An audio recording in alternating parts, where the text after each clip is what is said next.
Hi guys! So for today's video is magtatanim po ako ng gabi-gabi. Yes, gabi-gabi guys. So let's darla!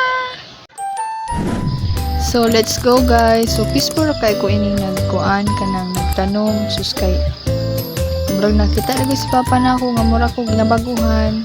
Karon pa as in karon pa ko nung nagtanong.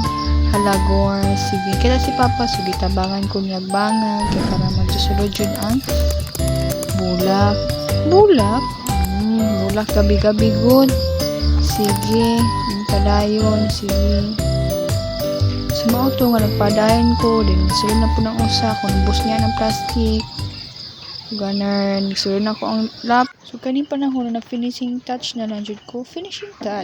What's up guys, so ngayon is manghina na ko because nangatol na ko tapos na akong magtanim ng mga bulaklak o gabi-gabi magsugot itong pagpanghinaw sige flex ang kamot ng buling kaayo danghan panglapog ko sige manguana ta atong busog tubig basong jud tubig manana manabunta wash 3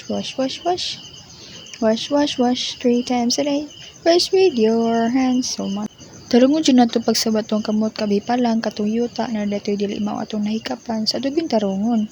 Magtarong og wash your hands. Wash, go! Guys, I'm done washing my hands.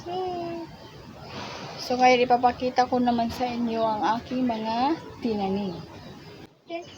So before ta mo pakita sa tong bulak, sayo-sayo sa taba. Nara ako mga bulak na tinanom. 1, 2, 3, 4, 5. 5 jud kabuk mga day. Lagi, guwapo jud na kay itanong guna na ako. Oh my God! Wow! Yun na guys, yun na ang aking mga tinanim. 5 kabuk. As a good girl, mananom jud ta, mananom.